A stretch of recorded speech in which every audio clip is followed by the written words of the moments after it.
E aí galera, beleza? Eu sou o Shark e esse é mais um vídeo meu aqui no canal Império Científico. E o tema de hoje é Introdução à Fisiologia Humana, parte 2, com o tema Energia. Então, roda a vinheta.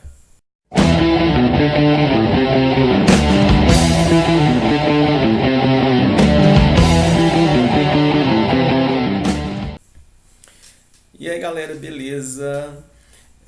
Vocês não estão tendo alucinação. Eu estou gravando com a mesma roupa, mas é porque esse vídeo está sendo gravado no mesmo dia, tá bom? Que o vídeo anterior.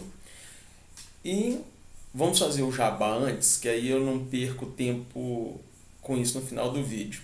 Então, quem não é inscrito no canal, se inscreva, curta o vídeo, compartilhe, deixe seu comentário, inclusive sugestões de temas, que isso enriquece e ajuda a divulgar o canal. Então, sem mais delongas, vamos dar início ao vídeo propriamente dito. Como eu disse na introdução, esse aqui é a parte 2 da nossa introdução à fisiologia humana. E o tema da parte 2 é energia. Porque a energia ela é fundamental, ela é essencial para a sobrevivência dos organismos. Então, os seres vivos eles necessitam de energia para garantir a sua sobrevivência. Essa energia ela vai ser produzida por meio dos alimentos. Na natureza existem os seres vivos que produzem seu próprio alimento, que é o caso das plantas, e os animais que eles não têm essa capacidade de produzir alimentos.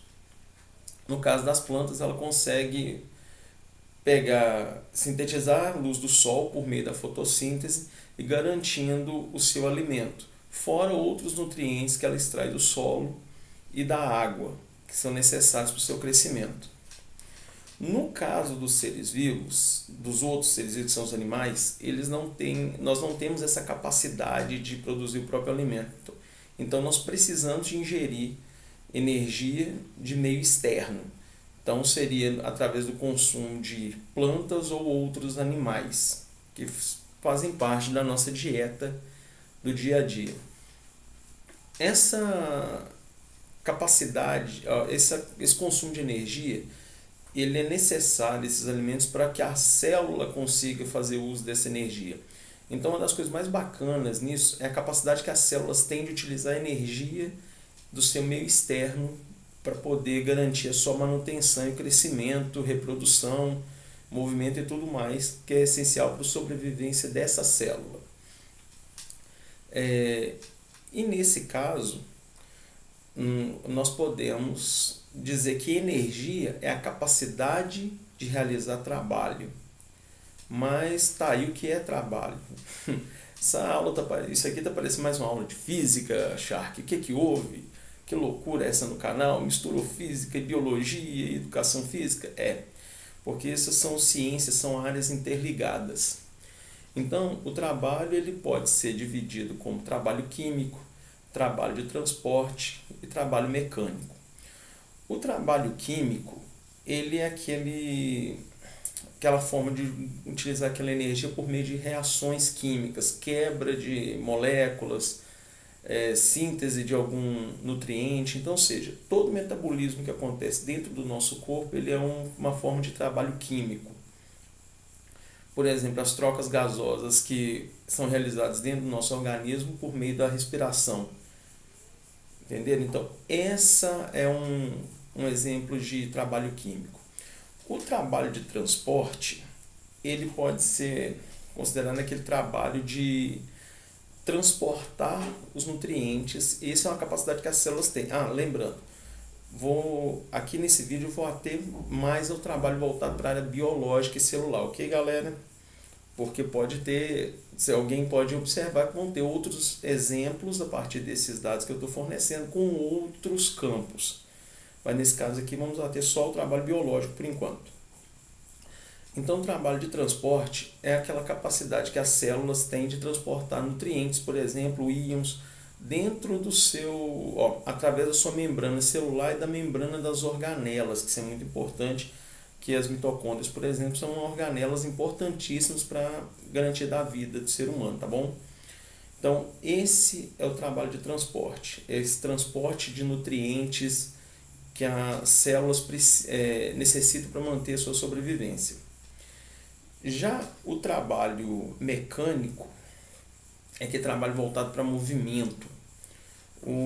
Então, por exemplo, é o trabalho que uma célula pode ter para se locomover dentro do ambiente dela ou para transportar alguma organela, algum nutriente das organelas para garantir a sua manutenção.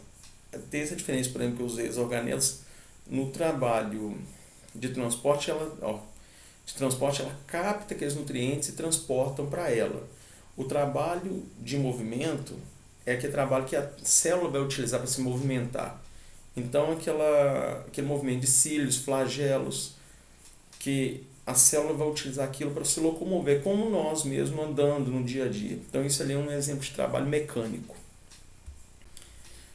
Agora que eu fiz a introdução sobre o que é energia e das diferentes formas de trabalho, nós vamos falar das formas que a energia se classifica. Como todo mundo sabe, nós temos vários tipos de energia. Energia elétrica, energia radioativa, energia solar, energia eólica, hidráulica. Então, ou seja, todas essas são características, são energias distintas. Mas todas essas energias, elas possuem um detalhe em comum. Elas podem ser classificadas entre energia cinética e energia potencial. Só como eu disse anteriormente, nesse caso aqui vamos ficar focados apenas para meio celular. Então a energia que nos interessa aqui é aquelas que têm uma energia baseada nas ligações químicas. Tá bom? Então essa energia que ela vai ser consumida por meio de alimentos, tanto o organismo por si só, tipo o nosso corpo todo, quanto o nível celular. Essa energia que nos interessa no vídeo de hoje, que é converter esse alimento em energia por meio da quebra de elementos químicos dentro do organismo. E a energia, como eu disse, ela tem a característica de energia cinética e energia em potencial. Dando um exemplo entre as duas, falando resumidamente entre as duas, vamos começar pela energia cinética. Energia cinética é aquela energia produzida por meio de movimento. Um exemplo é um dia de treinamento, um indivíduo correndo numa esteira, por exemplo. Aquele movimento que ele está realizando ali durante a corrida na esteira é energia cinética, que ela está sendo energia produzida por meio do movimento. A energia potencial é aquela energia que é armazenada.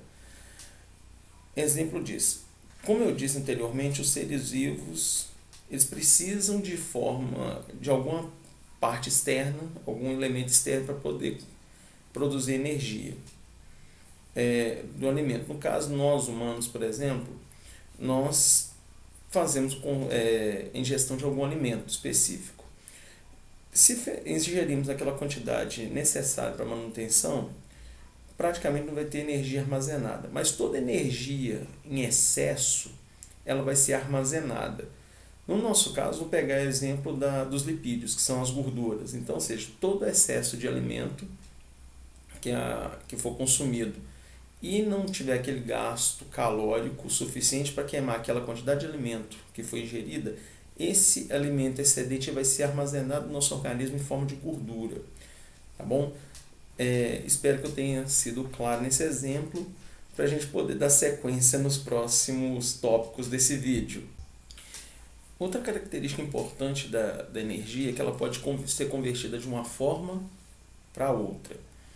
Um exemplo bem básico aqui, sabe aqueles carrinhos de fricção que a gente puxa ele para trás, solta ele vai andando?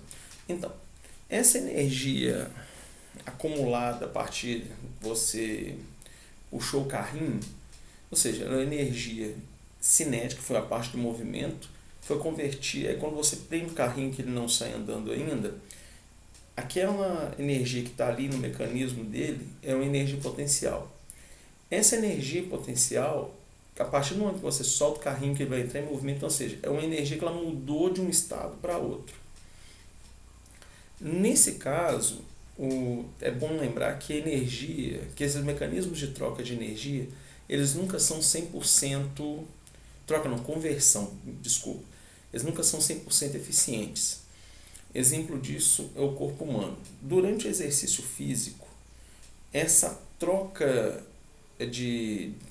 essa conversão de energia que a gente faz para poder exercitar, 70% dela aproximadamente é perdida em forma de calor para o ambiente externo. Então, ou seja, quando a gente está fazendo exercício, apenas 30% é aproveitado durante a atividade física. Esses outros 70% perde para o ambiente na forma de calor. Então isso aí eu não vou ficar muito preso nessa parte que é mecanismo de termorregulação, eu vou explicar mais para frente. Tá bom? Então, que aí dá para entender um pouco essa parte da transpiração e resfriamento do corpo humano, do organismo. Então, como eu disse, é importante lembrar que as energias elas podem ser convertidas de uma forma para outra e esse mecanismo nunca é 100% eficiente.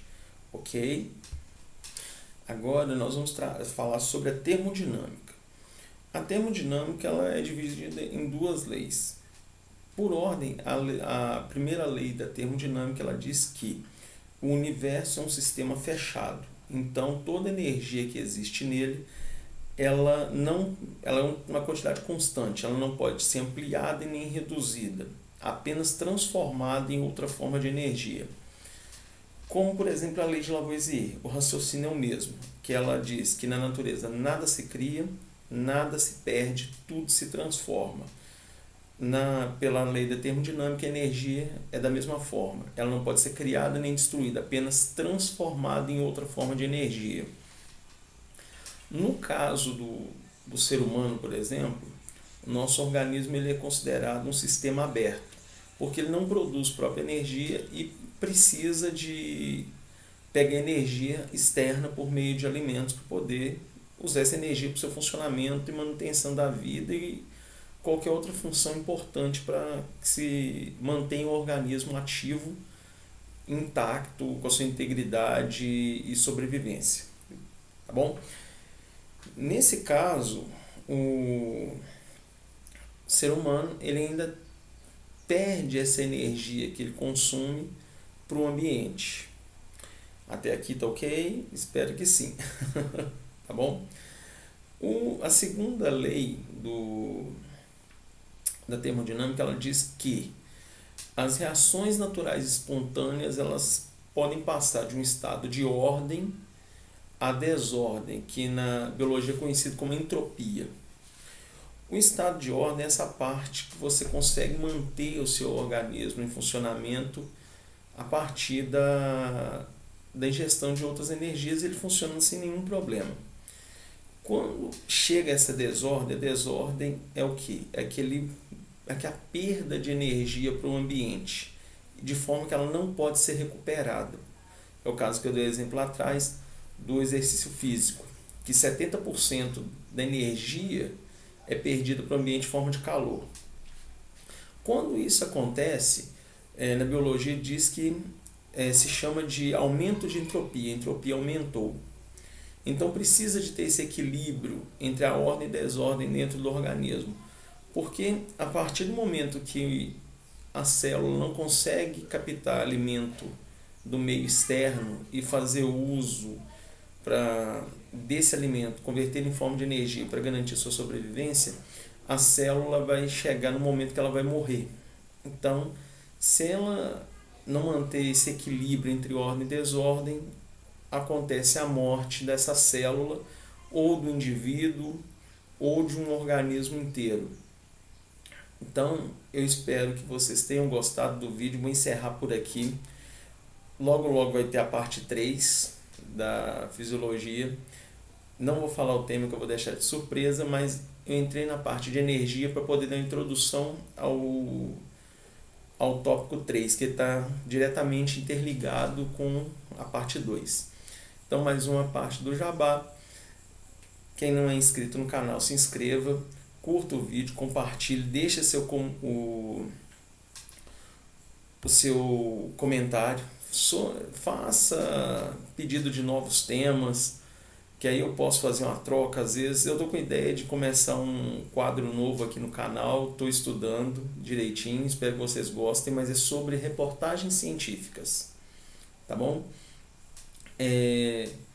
As referências vão estar na descrição do vídeo, então quem quiser dar uma lida no livro que eu estou utilizando, fique à vontade, tá? Então, beijo e até mais!